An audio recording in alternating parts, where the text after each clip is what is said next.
suster, saya kapan-kapan main ke Oh, boleh main sekali. aja loh suster. Mau ikut juga boleh. Tuhan Yesus tidak. Nggak apa-apa, jangan bilang jangan. Karena dulu juga saya bilang begitu. Tuhan jangan saya ya. Ternyata bukan kehendakmu yang terjadi, tapi kehendakku kata Tuhan Allah begitu. Iya. Mempelai yang lain.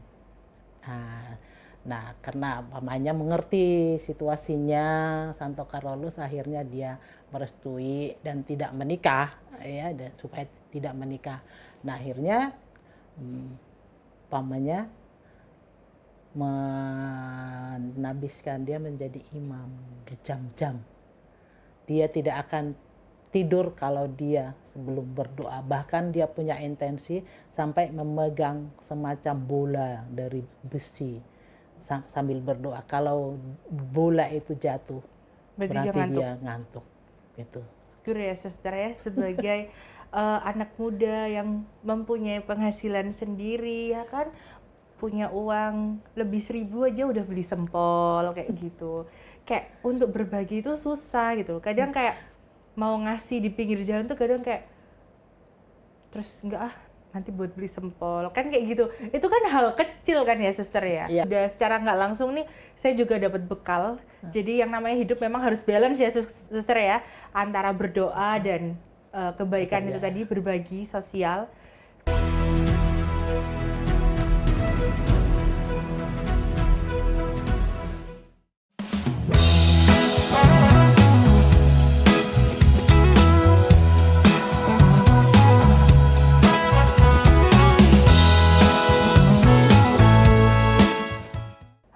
Katedral, balik lagi sama aku, Laurencia Stefani. Hari ini aku mau podcast lagi nih. Segmen kali ini tentang orang kudus. Nah, tentunya aku nggak sendirian. Terus kira-kira hari ini bahas soal santo atau santa ya? Sebelum itu, aku kenalin ya, narasumber kita atau tamu kita hari ini adalah Suster Imelda. Halo Suster. Halo Stefani. Ya semangat dong Suster. Halo Suster. Halo Stefani. Oke. Selamat apa ini ya Suster ya? Selamat pagi, selamat siang, selamat sore, selamat malam. Aduh, salam kenal ya Suster ya. Makasih. Terima kasih sudah menyempatkan waktu untuk main-main ke podcast kita. Hari ini kita mau membahas orang kudus nih Suster. Iya. Kalau nggak salah namanya Carolus Borromeus. Maaf ya, saya manusia biasa. Nah, kalau boleh tahu, apakah ada hubungannya nih dengan suster, ordo atau apa, ada hubungannya gitu suster sama orang kudus ini? Atau mungkin kalau kata orang Surabaya suster, nggak kenal maka nggak sayang. Ya, jadi bolehlah suster dulu yang kenalan, nanti baru kita mengulik apa hubungan Santo Carolus Borromeus dengan ordonya suster. Silakan suster. Terima kasih Stefani. Tentu saja ada kaitannya karena saya dari kongregasi suster-suster cinta kasih Santo Carolus Borromeus. Oh. Itu jadi ini menjadi ya favorit, menjadi role model bagi kami kongregasi suster-suster cinta kasih Santo Carolus Borromeus, di mana kami pelindung dari kongregasi kami. Begitu. Oh gitu. Kalau boleh tahu nih suster, sebelum kita membahas Santo Carolus sendiri, suster asalnya dari mana nih? Oh, saya berasal dari Pulau Samosir. Danau Toba. Jauh ya suster ya? Jauh di hati, dekat di mata. Jauh di mata, dekat di hati. Benar sekali. Jauh sekali suster. Terus dekat. Kenapa? Ya benar sih, dekat kalau dari maps ya suster ya. Betul. Kalau jalan jauh suster. Terus kalau boleh tahu nih, suster latar belakangnya dari keluarga Katolik atau bagaimana suster? Dan atau mungkin bisa diceritakan perjalanan Suster Imelda atau Suster Melda ya sampai menjadi seorang suster gitu. Apakah disuruh ataukah memang dari hati atau bagaimana suster? Baik, tentu saja saya itu berasal dari keluarga Katolik Tulen, ya. Tulen. Sejak usia bayi saya sudah dipermandikan, jadi saya baptisnya baptis bayi. Seminggu sesudah lahir langsung baptis. Jadi bapak ibu saya juga sangat memperhatikan hidup rohani kami ya sejak kecil, ya. Jadi saya itu 8 bersaudara. Jadi saya anak pertama dan adik saya juga ada yang menjadi suster. Oh, iya. dari 8 bersaudara, 2 diantaranya menjadi suster. Iya, betul. Luar biasa, itu orang Itu. tuanya berarti mendidiknya sangat hebat. Ya, betul. Karena waktu kecil itu memang bapak saya juga aktif di lingkungan gereja, aktif sebagai, kalau sekarang disebut itu Dewan Paroki ya.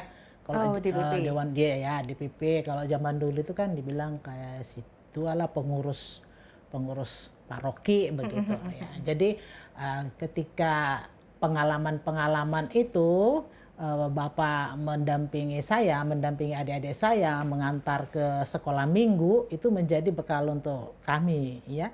Entah itu dalam kegiatan-kegiatan gereja, itu kami selalu didukung. Dan sampai akhirnya memang saya tertarik itu ketika sekolah minggu itu, yang mengajarin sekolah minggu itu adalah suster gitu. Nah, suster dari kongregasinya ya adik saya itu gitu. Oh, berarti ini beda ya suster ya? Beda. Oh, tetangga sebelah berarti. Oh, gitu. Tetapi saya tidak mengikuti kongregasinya, tapi saya mengikuti Carolus Borromeus. Oke. Kenapa suster kok lebih memilih mengikuti kongregasinya Carolus Borromeus? Ya, karena ceritanya waktu itu saya sudah bekerja ya.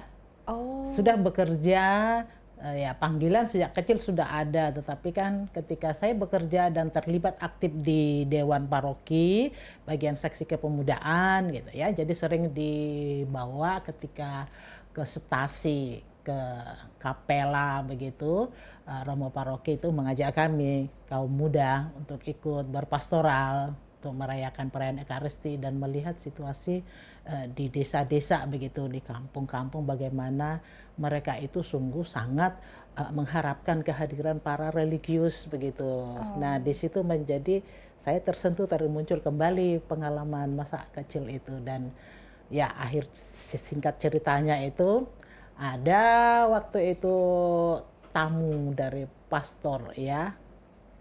Terus saya bertanya, itu tamunya siapa? Karena waktu itu pas kebetulan saudara saya juga ada yang di top waktu itu.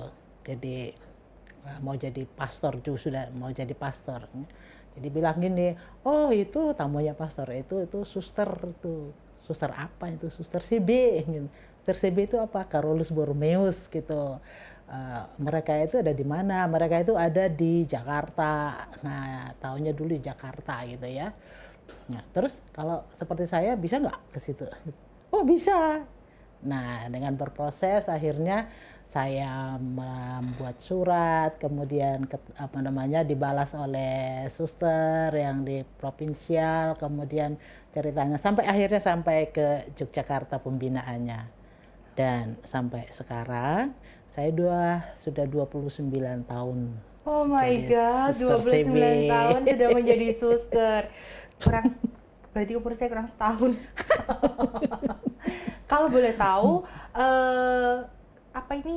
susteran CB ini selain tadi kan suster bilang di Jakarta, terus suster proses belajarnya di Jogja. Berarti selain di Jakarta dan di Jogja sama di Surabaya, di mana lagi suster? Ada, selain di pembinaannya di Jogja dan pusatnya kami juga di Jogja, provinsi di Jogja.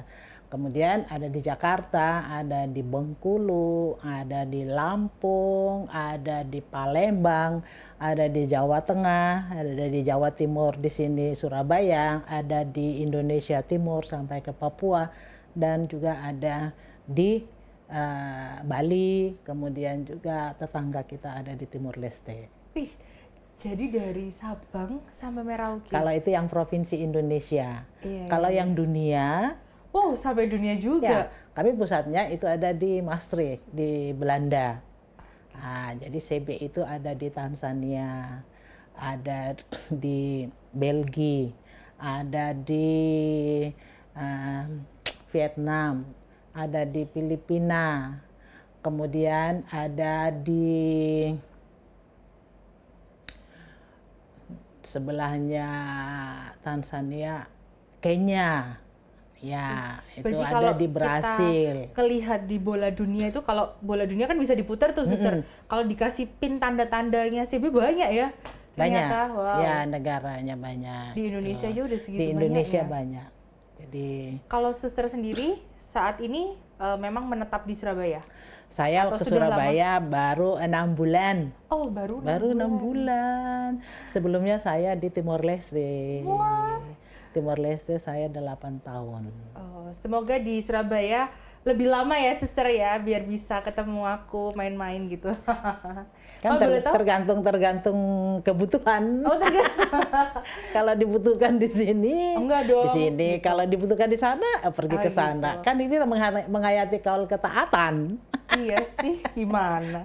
Kalau boleh tahu yang di Surabaya ini lokasinya di daerah mana ya, Suster? Itu di daerah Jemur Andayani, daerah paroki Gereja Gembala yang Baik. Oh. Itu satu lokasi itu. Oh iya, satu halaman. Iya. Boleh nggak, Suster, saya kapan-kapan main ke sana? Oh, boleh main sekali. aja loh, Suster. Mau ikut juga boleh. Tuhan Yesus tidak. Nggak apa-apa, jangan bilang jangan. Karena dulu juga saya bilang begitu. Tuhan jangan saya ya. Ternyata bukan kehendakmu yang terjadi, tapi kehendakku, kata Tuhan Allah begitu. Iya. Yang penting kita ikut saja. Ya. Ayo. Tuhan tolong. Enggak lah, Suster, main-main Nggak aja apa-apa. lah. Jok, datang aja. Oke, Jemur itu dekat TDC. Ya, TDC nantilah 2. kita berkabar, Suster. Oke. Pengen Ditunggu. tahu sih tempatnya gitu kan, nggak pernah dengar gitu loh. Oh. Ada susteran di daerah situ gitu. Oh. Biasanya juga pernah ke gereja situ, cuman nggak pernah yang di sini ada susteran. Persis di belakangnya, belakang GYB itu kan TK, SD, SMP, SMA, Karolus sampai TDC, di depannya lagi susteran. Oke. Itu sejejer.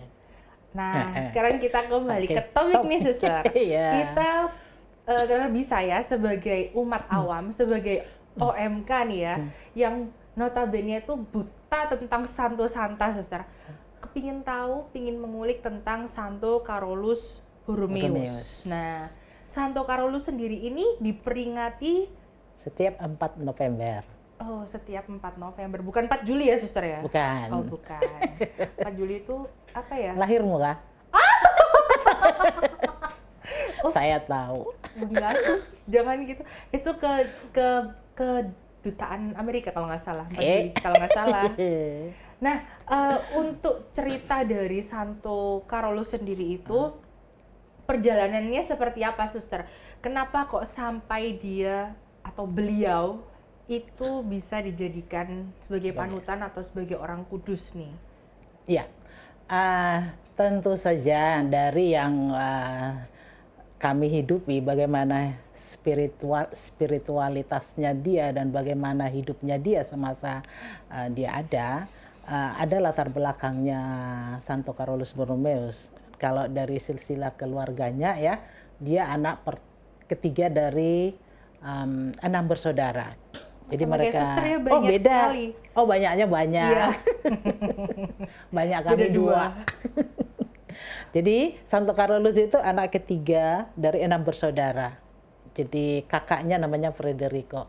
Kakaknya di bawah nomor 2 itu Isabel, tapi dia menjadi suster gitu. Oh, iya. Baru Santo Carolus. Kemudian adiknya yang perempuan semua ke bawah gitu.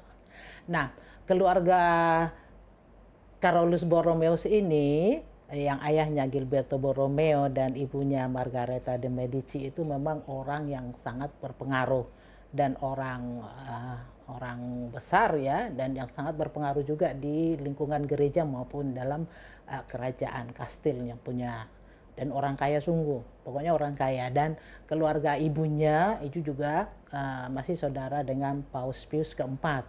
Jadi masih berada di lingkungan gereja dan mereka terlibat memang aktif di bagian gereja, sehingga anaknya termasuk Santo Carolus Borromeus juga mereka dididik oleh bapak ibunya, memang keimanan terhadap Tuhan itu sungguh sangat diperhatikan.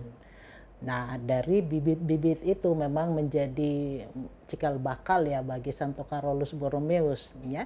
Bagaimana dia hidup, bagaimana perjalanan hidupnya selanjutnya. Nah, ketika Santo Carolus ini berusia 7 tahun itu dia sudah menerima tonsur. Apa itu, Suster? Itu semacam tanda atau simbol bahwa kelak dia akan menerima ada jabatan-jabatan di dalam gereja seperti itu ya. Dan sudah ada semacam pakaian religiusnya pada zaman itu gitu ya, jadi itu sudah ada dalam dirinya. Nah, ketika berumur 12 tahun dia sudah sekolah ke Milan. Jadi sudah keluar dari rumah. Kemudian 14 tahun dia sudah masuk perguruan tinggi, melanjut perguruan tinggi. Usia 21 tahun dia sudah meraih gelar dokter. Jadi memang orangnya sungguh luar biasa ya, sungguh pinter ya. Dan memang dia orangnya kaku-kaku tetapi suka membaca dan memang pendiam gitu. Tapi dia juga suka musik. Kayak aku dong, Suster. Aku juga pendiam kok. Kalau gitu. tidur. Nah, apa yang terjadi dengan hidupnya beliau sampai dia bisa ke depannya menjadi orang yang sangat berpengaruh ya. Ketika dia berumur 13 tahun ya, ibunya sudah meninggal. Tuh. Nah, kemudian umur 19 tahun bapaknya juga meninggal. Nah, pada masa itu memang Santo Carolus Borromeus ini diharapkan oleh keluarganya itu dia mau menggantikan kakaknya yang meninggal ketika Federico itu meninggal, yang menjadi harapan untuk mewariskan harta benda dan juga kelanjutan silsilahnya keluarga itu. Nah, ketika Santo Carolus mendengarkan seperti itu, kemudian dia minta izin kepada pamannya yang paus. Saya sudah memilih mempelai yang lain. Nah, karena pamannya mengerti situasinya, Santo Carolus akhirnya dia merestui dan tidak menikah, ya, dan supaya tidak menikah. Nah, akhirnya pamannya menabiskan dia menjadi imam. Tapi ketika dia masih diminta untuk meneruskan mau menikah, dia memang belum jadi imam. Tetapi ketika pernyataannya Santo Carolus seperti itu, ya saya sudah memiliki mempelai yang lain, itu yaitu Tuhan sendiri. Maka Bapak Paus merestui, akhirnya dia ditabiskan menjadi imam. Nah, kemudian itu bulan Juli ya 63. Kemudian di bulan Desembernya ditabiskan menjadi imam, kemudian langsung dengan ditabiskan menjadi uskup. Wow. Cepat gitu. Nah, ketika dia lulus dari universitas memang sudah langsung diminta oleh pamannya menjadi sekretaris negara Vatikan dan juga dia diangkat menjadi kardinal pada masa itu. Jadi memang dia sungguh-sungguh luar biasa. Dan dia sangat berjasa sekali ketika Konsili Trente. Konsili Trente yang akan membicarakan terkait dengan pembaharuan yang sungguh luar biasa yang dihadapi oleh gereja pada masa itu. Dan Santo Carolus sungguh berperan di situ. Maka dia dikenal sebagai Santo Carolus sebagai seorang pembaharu. Itu. Karena pada masa itu, zaman Konsili Trente itu ada kisah Martin Luther, ya ada banyaklah penyelewengan di dalam gereja yang diprotes oleh Martin Luther King itu. Nah, di Konsili Trente, Santo Carolus kembali masuk ke dalam untuk ikut terlibat bagaimana membenahi kehidupan gereja selanjutnya. Maka ketika dia diangkat menjadi uskup, tahun berikutnya diangkat menjadi uskup Milan, uskup agung Milan. Jadi dia sungguh-sungguh berperan di situ untuk melaksanakan apa yang menjadi keputusan dari Konsili Trente dan bagaimana itu diwujudkan di dalam hidup bergereja, menggereja gitu. Jadi perjalanan panggilannya memang ketika semakin jelas ketika kakaknya Federico itu meninggal. Jadi untuk melanjutkan itu kelihatan sekali bahwa dia memang fokus untuk mengabdi Tuhan. Luar biasa sih, keren Santo Betul. Carolus. Berarti itu juga kalau dihitung ini harusnya masih muda banget ya, Suster ya? Masih muda.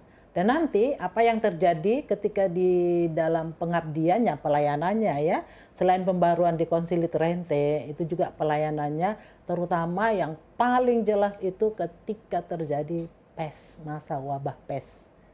Itu wabah yang hampir mirip seperti COVID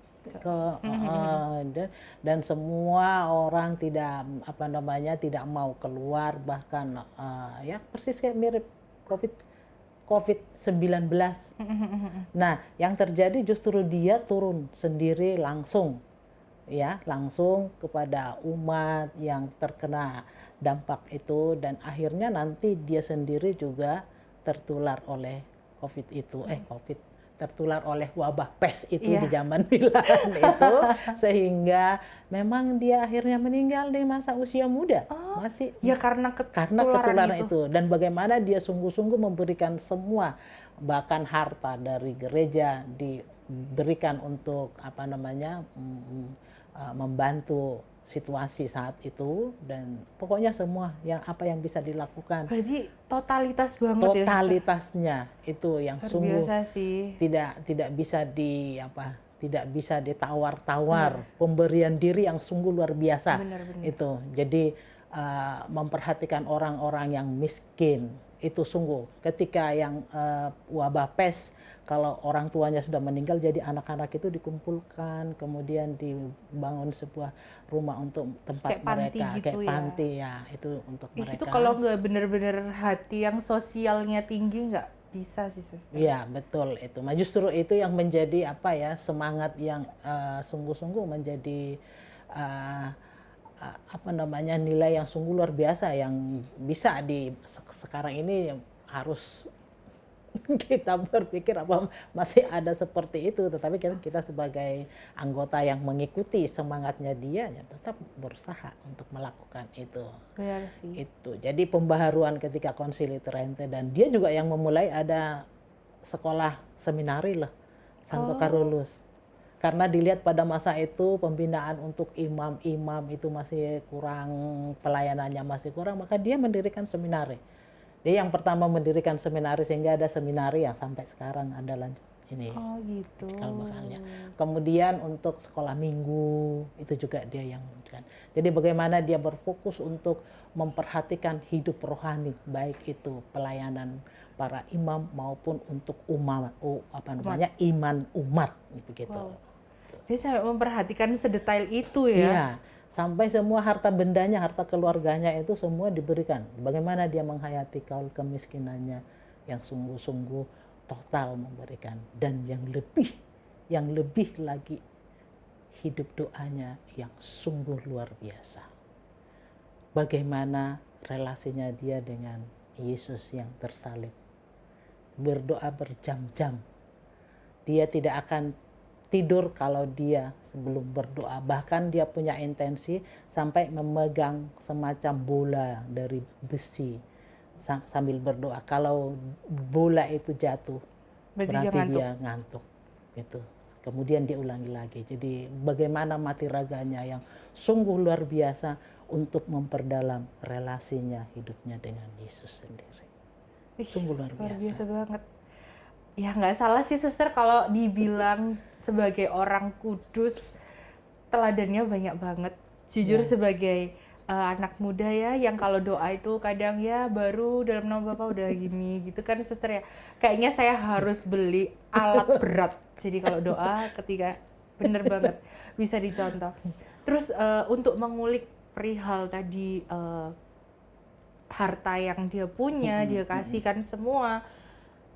Apakah itu menurut Suster, apakah itu untuk anak-anak muda nih, Suster? Pesan untuk anak-anak muda, apakah itu di zaman sekarang itu bisa kita terapkan sebagai kehidupan sehari-hari? Maksudnya kita bisa nyontoh kayak gitu. Kalau menurut Suster gimana?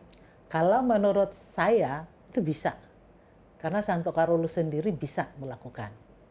Di masa zamannya bisa, yang penting dari dirinya sendiri seberapa seberapa dia punya niat yang sungguh-sungguh dan itu atensinya buat siapa gitu. Jadi bisa, kalau menurut saya bisa. Karena jujur ya suster ya, sebagai anak muda yang mempunyai penghasilan sendiri ya kan, punya uang lebih 1.000 aja udah beli sempol kayak gitu. Kayak untuk berbagi itu susah gitu. Kadang kayak mau ngasih di pinggir jalan tuh kadang kayak terus enggak nanti buat beli sempol kan kayak gitu. Itu kan hal kecil kan ya suster ya. Iya, iya. Tapi ya nggak apa-apa sih, dari sharingnya suster ini sedikit apa ya, menggores hati dan pikiranku untuk berbagi itu tidak akan mengurangi apa yang aku punya gitu loh. Buktinya Santo Carolus berbagi Bisa. juga dia bisa gitu loh. Ya itu bisa buat contoh sih buat teman-teman yang lainnya ya, buat bisa diterapkan di kehidupan sehari-hari ya suster ya. Selain itu apa ada nilai-nilai lain suster yang bisa suster sharingkan ke teman-teman yang nonton podcast kita, yang bisa kita terapkan atau kita contoh dalam kehidupan sehari-hari? Karena di tahun sekarang ini kan era digital itu semakin menggila ya suster ya. Kadang itu ya ada yang dituntut dari pekerjaan, ada yang memang karena lifestyle dia membeli suatu barang itu karena ya ini yang terbaru, jadi aku harus beli, harus punya gitu loh. Nah, atau ya bagaimana lah pesan-pesan mungkin dari Santo Carolus yang bisa suster sampaikan supaya anak-anak muda ini bisa sedikit punya pandangan bahwa semua ini sebenarnya cuman sementara gitu loh. Iya. Apa yang bisa kita contoh? Mungkin suster bisa ceritakan. Oke, kalau zaman Santo Carolus kan modelnya seperti itu ya. Situasinya pada masa itu memang apa yang dia bisa lakukan, apa yang dia punya, dia bisa langsung berbagi. Ya, tentunya itu pasti mendapat didikan dari keluarganya. Pasti ada bibit-bibit itu sudah ditanamkan di dalam keluarganya untuk berbagi, untuk memperhatikan orang lain, itu pasti sudah ditanamkan sehingga itu dengan sendirinya sudah menjadi bagian dari dirinya untuk bisa memberi. Itu pada masa itu. Nah, pada zaman sekarang ini kan sudah ditandai dengan media sosial yang sungguh Benar luar sekali. biasa. Tetapi sekarang ini kita lewat media sosial. Kita bisa berbagi apa lewat media sosial? Bisa. Mungkin gimana ya suster ya? Maksudnya kita kan biasa nih udah terima gaji terus kayak untuk hati sosial berbagi itu kayak kurang gitu loh suster. Kadang cuman kita ngasih cuman buat status aja. Nih guys, aku ngasih nih gitu doang gitu loh suster. Mungkin Nah, ada poin-poin gitu. Nah, itu nanti kembali kepada bagaimana kita mau terlibat di dalam lingkungan gereja. Berarti kembali lagi ke Kembali pribadi. kepada pribadi, ya. Karena kalau misalnya dia anak muda yang aktif di lingkungan gereja itu sungguh semua luar biasa. Ada nanti bisa dilihat siapa sih orang-orang muda yang aktif di lingkungan gereja dan orang muda yang memang sama sekali tidak terlibat dalam lingkungan gereja. Pasti akan kelihatan beda auranya. Aura saya gimana suster? Ini sudah ada auranya begitu. Aduh, ya. aura saya gelap suster. Jadi untuk saat yang ditanamkan oleh Santo Carolus Borromeo bagaimana kita menggugah lebih pada hati ya.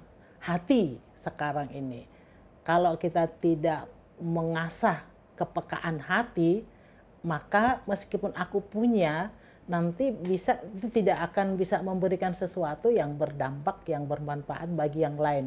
Bahkan mungkin bagi dirinya sendiri kalau dia tidak mengasah hatinya begitu ya. Jadi kalau misalnya saya sudah dapat gaji misalnya, yang muda dapat gaji. Kalau misalnya dia masih terlibat di lingkungan gereja pasti dong, di lingkungan dia ada misalnya ada paguyuban atau ada kelompok, ini kita mau berkaritas, mau bersosial, mau ada ini, kita ada kebutuhan ini. Dengan ada wadah itu, kan mau tidak mau juga bisa tergerak. Tapi kalau sama sekali di lingkungannya tidak ada seperti itu, pasti akan tidak Nggak mudah. otomatis ya, Iya, Sister, tidak ya? mudah. Maka lingkungan kita itu akan membantu kita untuk terbentuk kita itu menjadi orang yang seperti apa, gitu. Oke. Kalau lingkungan kita lebih banyak, lingkungan orang muda banyak bergelut atau masih melibatkan diri di lingkungan gereja, itu akan masih terasah. Tetapi kalau sama sekali itu tidak, itu memang akan berbeda. Kepedulian begitu memang akan berbeda. Maka semangat yang diberikan oleh Santo Carolus itu memang sudah tertanam dari keluarganya, dari orang tuanya yang ditanamkan sedemikian rupa, sehingga ketika di usia muda pun mereka kehilangan kedua orang tua, tapi bekal itu sudah punya. Gitu, sehingga bisa mandiri. Bener banget sih, Gitu. Suster. Lalu untuk Suster sendiri nih, apakah ada misi atau untuk melanjutkan karyanya Santo Carolus ini, misinya untuk umat sekitar itu seperti apa, Suster? Apa aja? Oke. Kalau di kami itu, kami mendapatkan perutusan ya. Perutusan misalnya saya diutus di Surabaya. Tentu dengan perutusan yang diberikan, apa dampaknya terhadap gereja. Ikut terlibat di dalam kegiatan-kegiatan lingkungan gereja, itu sudah ambil bagian di dalam kegiatan di paroki, ambil bagian di dalam kegiatan di lingkungan, meskipun masih punya tugas khusus dari kongregasi pasti ada ya, misalnya seperti kami ada di sekolahan, bagaimana mengelola sekolahannya, bagaimana mengelola di rumah, bagaimana mengelola yang khusus yang diberikan kepada tugas kita masing-masing begitu. Kalau di sekolah itu ngajar, Suster, atau bagaimana? Oh, saya mengelolanya itu gimana maksudnya? Saya di kantor, di yayasan, di kantor. Tapi ya. ada yang ngajar Ada juga, susternya, ada yang mengajar susternya, ada yang di bagian administrasi, itu ada. Jadi sesuai dengan kompetensi yang dimiliki oleh para suster itu, gitu. Jadi selain di rumah, pekerjaan pokok juga tetap ikut terlibat di dalam hidup menggereja. Karena kita kan tidak bisa lepas dari gereja. Semangat Santo Carolus itu bagaimana dalam hidup bermasyarakat dan hidup berlingkungan gereja itu yang kami teruskan dan itu sangat disemangati. Dan satu hal, semangat Santo Carolus itu yang pantang menyerah dan punya punya kegigihan yang tangguh dan tidak takut. Kalaupun ketika dia mengadakan pembaharuan itu, dia kan diancam itu dibunuh. Ketika dia sedang berdoa, ada yang membunuh. Tapi pelurunya lewat jubahnya saja, dia tidak apa-apa. Begitu saktinya, begitu dalamnya. Begitu dicintai sama Tuhan. Begitu dicintai sama Tuhan, bahwa dia sungguh-sungguh memberikan dirinya. Begitu. Bisa gitu ya, Suster, nggak tembus ke badan, tembusnya cuman ke bajunya aja ya. Saja. Wow. Seluar biasa mukjizat yang terjadi. Tapi hanya usianya di 46 tahun dan dia meninggal di 46 tahun karena pelayanannya itu. Ya, yang tadi di wabah itu ya. Wabah pes itu. Luar biasa sih. Luar biasa memang. Aduh. Tidak habis-habis untuk direnungkan dan untuk digali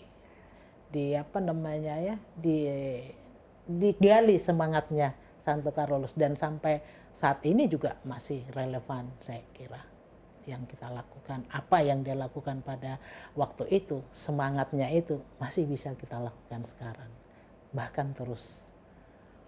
Makanya di kongregasi kami apa yang menjadi nilai-nilai yang dia kembangkan, apa yang menjadi keprihatinannya dia, kami melakukan. Karya-karya kami persis seperti yang dia kembangkan. Jadi kami ada di karya kesehatan. Ada juga di kesehatan? Ya, yang Jakarta Rumah Sakit Carolus sama Sumarekon. Kemudian di Bandung ada Borromeus. Di Yogyakarta ada Panti Rapi, Panti Rini. Di daerah mana, Suster, kalau di Jogja itu? Itu daerah dekat UGM tuh. Dekat UGM. Persis depannya. Di Rumah Sakit Panti Rapi. Itu. Terus selain itu, Suster, ada lagi? Ada kalau di Indonesia Timur ada Rumah Sakit Carolus di Kupang. Ada. Kalau pendidikannya, Mm-mm. pendidikan Tarakanita itu ada 7 wilayah kami. Ada di wilayah Tangerang, ada di wilayah Jawa Tengah, ada di wilayah Yogyakarta, ada di wilayah Jakarta, ada di wilayah Bengkulu, wilayah Lahat, dan wilayah Surabaya. Wih. Itu jadi kurang lebih 67 unit. Mulai dari TK sampai SMA. SMA, kemudian ada SMK juga, kemudian ada perguruan tinggi ada Universitas Borromeus tuh di Di mana? Bandung, Oh. kemudian ada Yayasan Tinggi Tarakanita yang zaman dulu tuh terkenalnya LPK, Akademi Sekretaris Oh, gitu. Tarakanita zaman dulu itu Iya, terkenalnya iya, begitu. iya. Pernah dengar sih, Suster. Sekarang Iya, jadi iya. Starki. Starki. Starki. Singkatannya dari Sekolah Tinggi Tarakanita. Oh, Starki di Bandung. Di Jakarta. Oh, kalian di Bandung tadi apa, Suster? Universitas Borromeus. Oh, Borromeus. Wah. Nah, Suster, mungkin Suster pribadi punya pesan yang perlu disampaikan ke teman-teman nih yang bersangkutan atau berhubungan dengan Santo Carolus. Mungkin pesan buat anak-anak muda atau buat yang nggak muda-muda juga boleh, Suster. Iya, karena yang namanya semangat itu nggak melihat usia kan ya, Suster ya. Betul. Terus yang namanya kita berbuat baik juga nggak melihat usia juga kan, Suster. Betul. Nah, silakan disampaikan, Suster, buat penonton podcastnya Katedral. Oke, terima kasih untuk teman-teman semua dan siapa saja yang sudah mendengar secara singkat bagaimana Santo Carolus Borromeus semasa hidupnya dan apa saja yang diperjuangkannya, maka mari kita meneladan semangatnya yang mau membaharui diri, mau melayani, mau memberikan dirinya dan juga semangat doanya yang sungguh luar biasa dengan pemberian dirinya. Nah, kalau gitu terima kasih banyak, Suster, atas waktunya, terus atas bekal yang sudah secara nggak langsung nih, saya juga dapat bekal. Jadi yang namanya hidup memang harus balance ya, Suster ya, antara berdoa dan kebaikan itu tadi, berbagi sosial. Nah, buat teman-teman jangan lupa supaya kalian nggak ketinggalan sama podcastnya Katedral Hati Kudus Yesus Surabaya. Jangan lupa untuk subscribe, like, komen, dan share ya ke teman-teman, karena bakal banyak segmen-segmen lainnya. Kalau gitu, aku Laurencia Stefani, pamit undur diri. See you, dadah! Dadah, Suster! Dadah!